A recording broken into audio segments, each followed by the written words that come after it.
Welcome to Fitzanne's Property Exchange, hosted by Scheltema, designed to keep you informed and captivated about the South African residential property market. Subscribe to our channel today and enjoy conversations with some of the most influential, innovative, and interesting industry experts, stakeholders, and scheme executives as they render input in today's property market. Hi, good day. I'm Pearl Scheltema, the CEO of Fitzanne Estates, and once again, welcome to Fitzanne's Property Exchange. As a result of the ongoing problems with load shedding, many sectional title owners are looking into alternative and renewable energy options, such as solar panels, to reduce the impact of load shedding. A common question, therefore, being raised by sectional title owners is whether they are permitted to install solar panels on their sectional title property. Of course, we all know it's not just a matter of ordering the stuff and having it installed. It is installed on common property, mostly on roofs, and therefore the requirement would be from the sectional title owners itself. A special general meeting needs to be called. Taking this one step further, one needs to determine the responsibilities of the owners versus the body corporate when it comes to insurance policy of sectional title schemes and how the installation of solar panels affect the insurance policy. And for that specific reason, I have contacted the well-known Mike Addison that is going to share his immense knowledge about this and guide us through the whole process. Mike Addison is co-owner and founding director of Addsure, a registered financial service provider. With banking, finance, insurance, and property backgrounds, sectional title insurance was an almost perfect fit for him in his area of expertise and speciality. Addsure was born more than 20 years ago.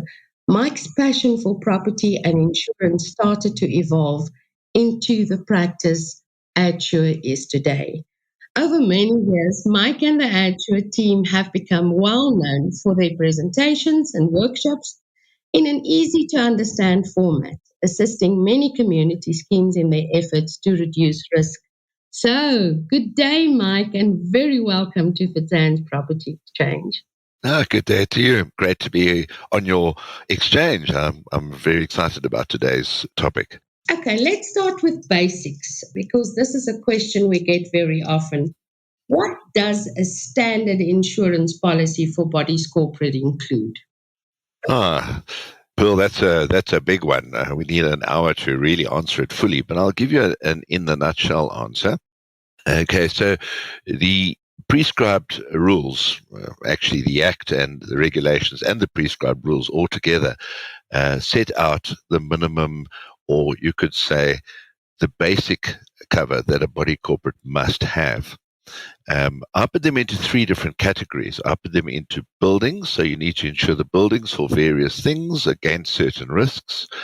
You need to cover the liability, and you need to cover the fidelity. So I put them, I always call it the three-prong approach. Okay. The buildings is the one that we really put most of our focus on because that's where all the claims are, and that's where, your flooding, your fires, your impacts against the gates and all of that damage. So you could say anything materially that damages the property falls under the buildings cover. And that's where today's subject will focus mainly. And it's going to, I'm glad you asked the question because it's going to actually fit into what I said. So your basic buildings cover will cover you what we call for normal perils. What I mean by normal perils? Fire, storm, wind, hail, etc. Okay, that actually leads me to the next question, and I'm very glad you mentioned that. Very often we get the question, the roof was leaking, I have damage inside my unit, can the insurance please repair the roof? Yeah, that's very common. And let's say in Johannesburg, or call it Gauteng, Johannesburg and Pretoria, it's an annual event which happens between November and now, basically. Okay, and then now it's Cape Town's turn, etc. As time goes on, all the roofs start deteriorating, and it is a problem.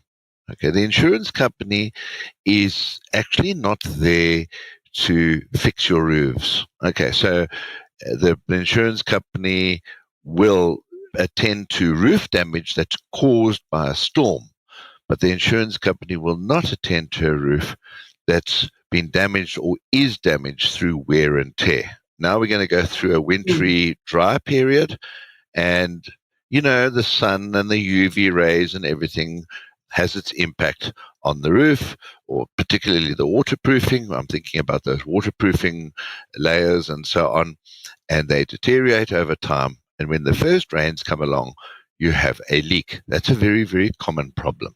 Or something happened, or the roof tiles cracked, or whatever during the period. The insurance company will, in some cases, say if it rains, you have a heavy storm, very stormy night, and the owner calls you up in the morning and says, look, we've got water damage to our ceilings now.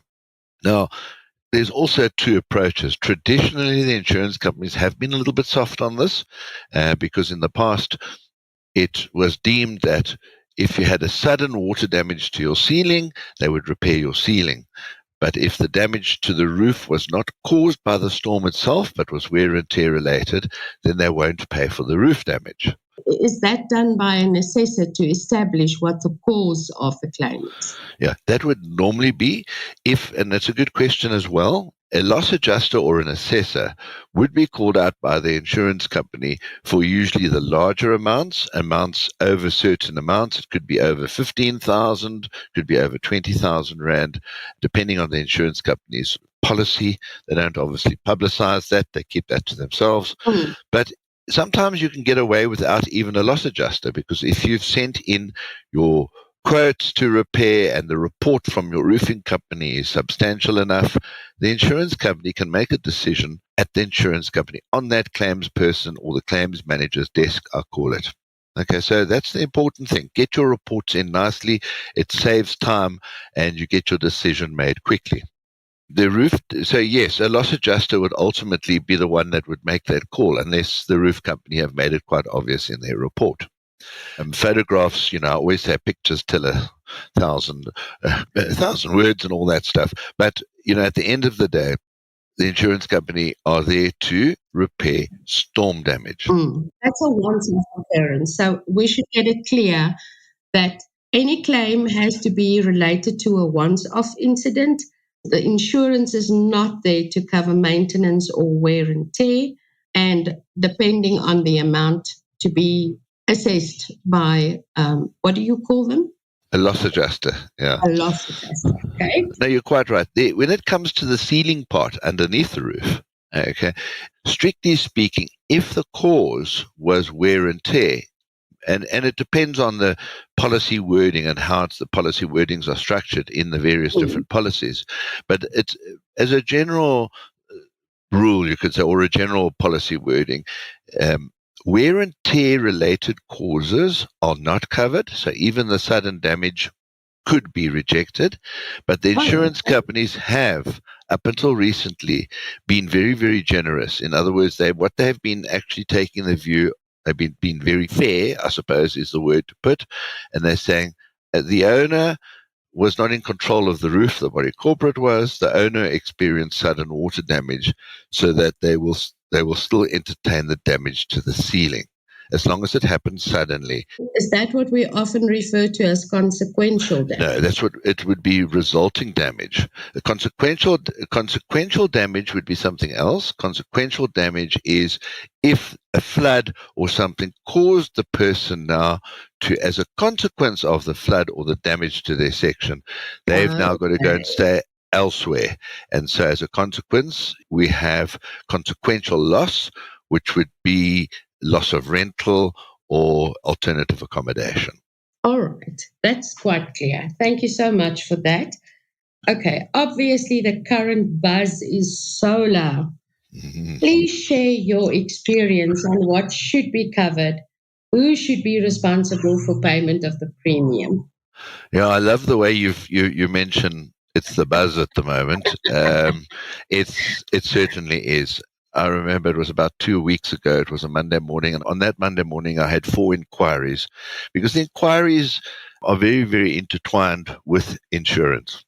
Okay, so a lot of the queries come. So yes, we've actually, as a result of the buzz, we're actually in our practice, we're actually making this month Solar Month. So yeah, it's very topical at the moment. Okay, so there's a whole lot of, you could say, if you're looking at this or if you're looking at that. So we always say the first thing you need to do is to bring an expert in to actually ascertain your needs. I mean, that's the very, very first thing, because we can't even give you any advice on insurance if we don't know what you're going to need or what you're going to do. In the recent talks, I think we saw you the other day at the NAMA Expo, we speak about an assumption because we had to actually unpack this in like 5 minutes. And likewise here, we're not going to spend the whole morning talking about this, but on the assumption that the norm and the buzz, you call it, is that an owner wants security of supply. So they're not here looking to save money. They're not looking at anything like that. They just want, when the load shedding happens, they want to make sure the electricity carries on to some degree, especially on the important things. So what do they need? So generally, the owner will need some sort of panels, PV panels on the roof, connected to an inverter and a controller inside their section, and which leads to battery bank, which keeps everything, saves the electricity in very, very layman's terms. So what you have a part on the roof and a part within the section. So the first thing we need to establish is, well, hang on a moment, whatever you're going to install, is it a permanent structure? Now, you can actually go around and argue what is a permanent structure. We don't get into that argument. We're the broker. We just say, you tell us, are you going to take this away with you when you depart, or is it going to stay? So that's our first question. Interesting. Okay, because even over the weekend, I saw on social media there's a new product that's come out where you can put these panels on your balcony and everything is portable. Oh, wow. That is a new thing. Yeah, it's in Europe, not actually even here, but obviously it's a topical subject. Buzz, of course, so it gets onto our social media. So it's not necessarily something that you're going to attach to the building per se. You might even say to me that, well, I'm going to leave the panels on the roof, but when I move, I'm going to take the batteries with me, So we need to establish what you want insured as a permanent structure. You tell me, no, it's permanent. Now we're going to actually insure it for you. Okay. Then we need to know whether you are going to want to insure that for normal perils. That's why just now I mentioned the normal perils, the normal perils being fire, storm, hail, etc. Do you want them covered for normal perils, or do you want it covered in a higher fashion, for example, for theft? No, this is just what I wanted to ask. Where does theft fit into this? Okay, so up until recently, and I'll go and say up until a month ago, I used to say to clients, well, I don't see the need to cover you for theft because we work in the sectional title environment, and most of the clients that we work with, they've got some form of security or electric fence.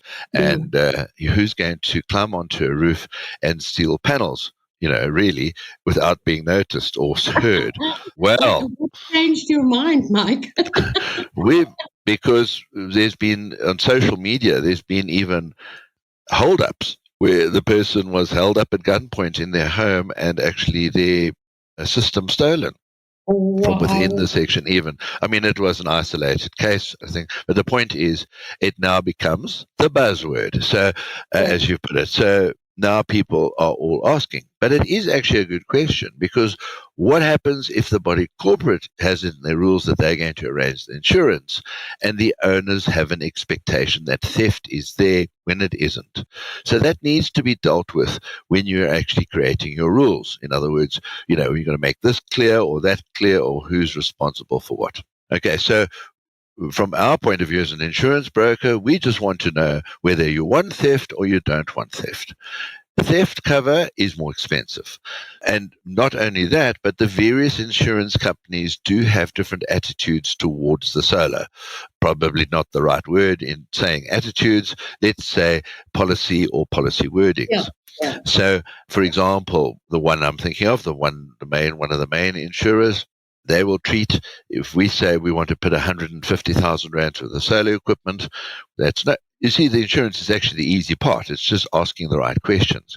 Okay, we're going to insure this 150,000 Rand stuff that you want us to insure. This is what it is. You have to give the value. Yes, absolutely the value. I mean, that goes without saying because you're insuring something at a certain value. So a certain sum insured. So we're insuring that at 150,000 Rand, for example. Now, do you want that insured for normal perils? Normal perils would cost you the same as your building cover would cost you normally. So that might be 10 Rand per 100,000 per month. Let's call it 10 Rand or 15 Rand a month in this instance. If you wanted theft included, some of the insurance companies are saying, well, then you need to specify it on an all-risk basis. Some policies are already an all-risk policy, but you need to specify it, which would mean that you're going to pay 5% of its value per annum. So that could be 5% of 150,000. 7,500 Rand per year divided by 12. So it's a lot more expensive. So then some of the insurance companies are not that expensive. They are saying we will do this at 1% per annum because we're only going to bother about the theft element, and it's a very rare occasion. So there is no hard and fast rule. You need to look at it on an individual basis, and one insurance company will treat it differently to another. That's been my experience lately. It's not all even. It's not like you can go to Hippo and choose a policy for your geyser, apples for apples. They all have slightly different viewpoints. Okay, so then it goes to the next step, which is, well, now that we've established that it's fixture and that it's going to be insured this way or that way, now I need to know what of that 150,000, how much of that will be on the roof and how much of that will be inside your section. Why do we split that? In other words, why do I want the figures split? The owner can give me the split figures. That's no problem. Or the contractor can, because sometimes it's all, a whole lot of a list of technical things which we don't know which is inside or outside. And we ask them just to tell us. And what we do then is you must remember, the body corporate is obliged to prepare a schedule of replacement values before every annual general meeting. You can't just rely on the insurance company's one. So you prepare this thing and you structure it correctly, because what's on common property you need to show on the common property, and what's inside the section you will show as an additional sum. Okay, generally. Now that is if assuming that you are either treating it as the panels are acceding to the common property, or you might even have a conduct rule that states that, and or you might even create an exclusive use area for that portion of the roof. We don't mind what you do. It's up to you how you deal with it. You can even rent these things and have lease agreements and lease out a portion of the roof. We don't mind. We can still insure them. That's not a problem. But the structuring of the schedule of replacement value then also comes into the picture. I haven't, again, been that fussy about it in the past, because a panel here and there or a unit here and there on it is not going to change the game. But what we have seen is, particularly in commercial bodies corporate, where a whole long building, it might be a huge building, it might be 1,000 square meters of roof space full of panels. Now, that does make an impact if you structure that, whether you put those panels in as an additional sum on the schedule or you actually put it as common property. It's going to impact the difference between the value of people's units when they go and sell their units or go to the bank for a bond. So you have to get that right on the larger, where you're going to have larger systems. Okay, Mike, can I just throw in a question here? If the body corporate decides they want nothing to do with this installation, they've gone through the process of giving the necessary approval, but one of the rules or conditions are that the owner that does the installation should arrange for his own or her own insurance on the installation. What happens if there is a claim and common property is damaged also as a result hereof? Should the rules not include that although they are responsible for the payment of the premium, that there also should be cover for damage to common property? No, absolutely. So, first of all, I'm of the view, and it's not necessarily the view of everybody because we speak to different people, but I'm of the view that, I'm assuming, and I'm working on the assumption, I know that some of the legal experts are going to higher legal authority, or they're referring it up to the even more cleverer people, the experts, I call them, as to whether those solar panels actually really do accede to the common property. Okay, so that is being actually looked at the moment because, again, the buzzword among the legal circles is exactly the same. Now, why is that important? Because for insurance brokers, we need to know that that is actually common property. And if it is, the body corporate is actually obliged to insure it. Body corporate must insure all improvements to the common property, which that is. So you have to insure it. You can't outsource that. You can't agree to something or put something in the rules that is different to what the Act is requiring. Okay, so that's my view at this point. That's my view at this point. So on common property, body corporate needs to insure and Yeah. recover the cost of that additional premium from. And you need to put that recovery in your rules. That's the important thing, because otherwise it's just common property and you might not have the right to enforce it later. All right, I'd like to know about the insurer's specification for installation. And it might not just be solar, it could also be gas or solar geysers. Surely replacement value of that is much higher than normal geysers. Will the excess payment on claims be more? Okay, so first of all, there seems to be maybe three questions in there. So let's deal with it holistically. Okay, so, will the insurer need specification or a specification? So I'm going to say that the insurance company don't actually need the actual, or are not going to dictate a specification to you per se.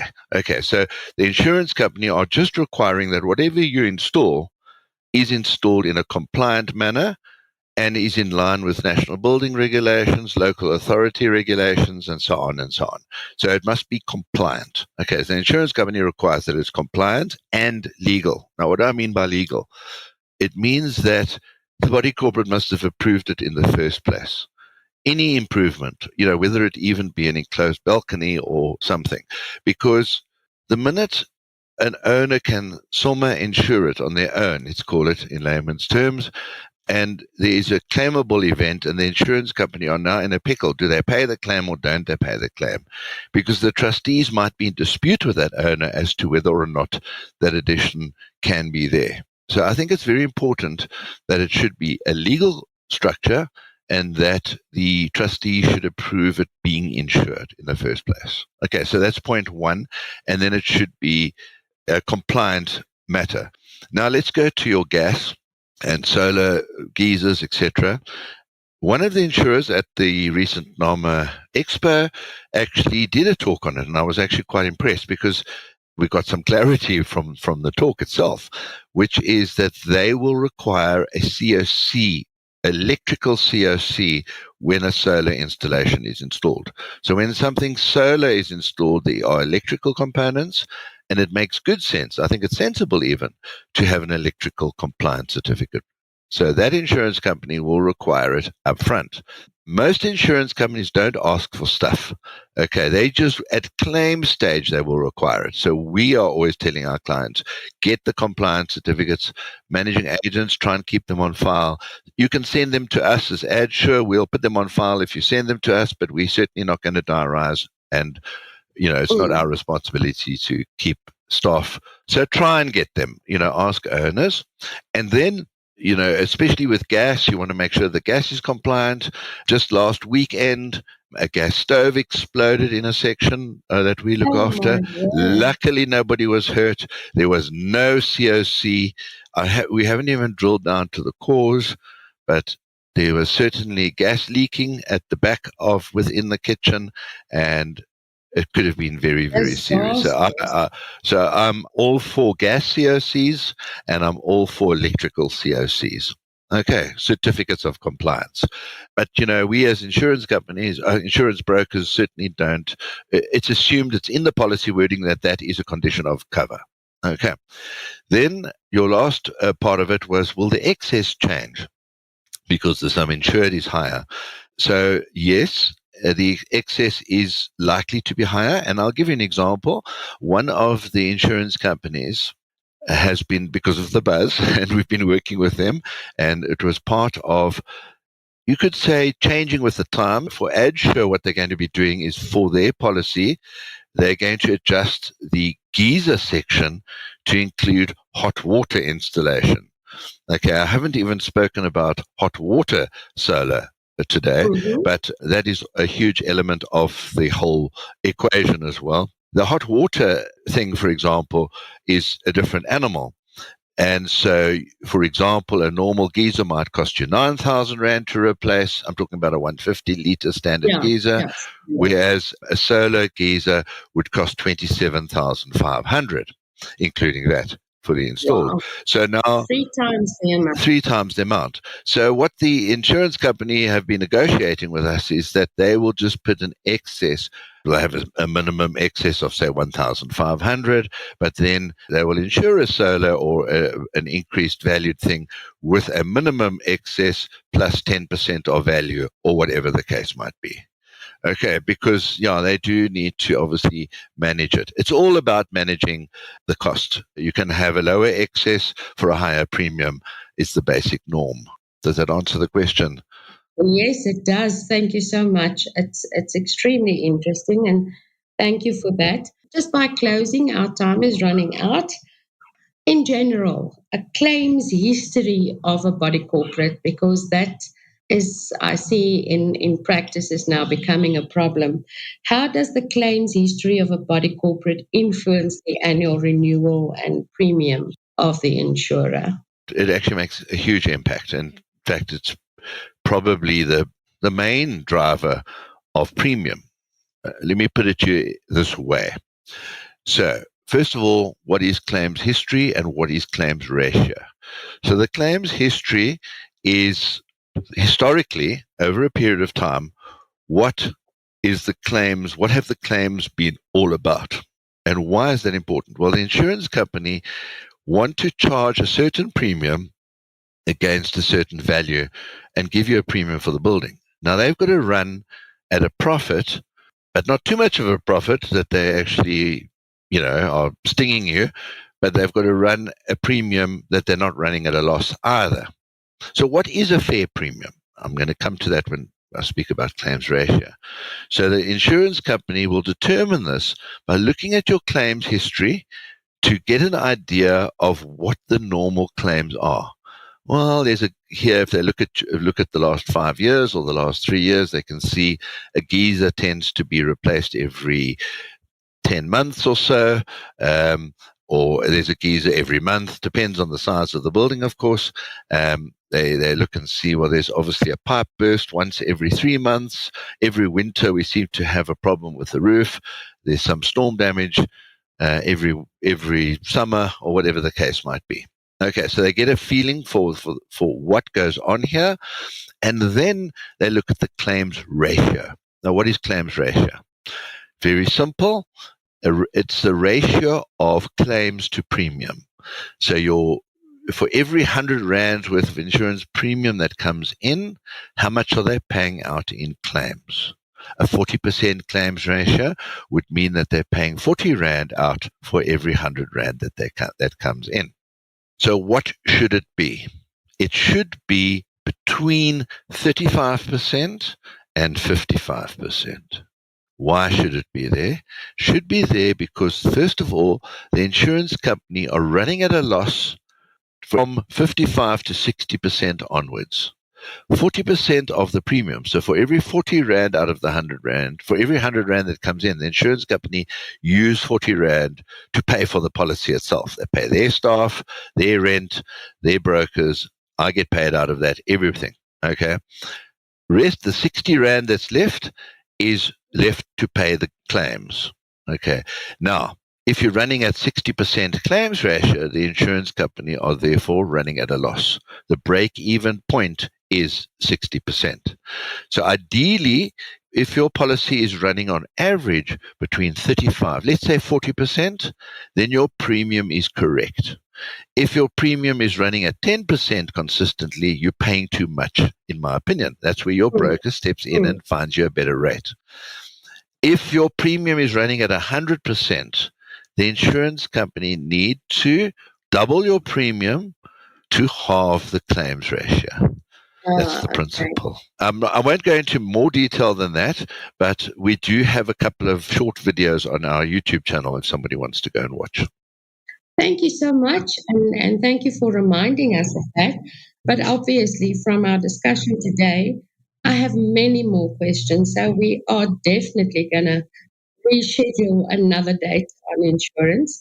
Mike, thank you once again. Absolute pleasure. And please tell our listeners where they can get hold of you or Addsure should they have more questions. No, thank you. www.addsure.co.za is a good place to start.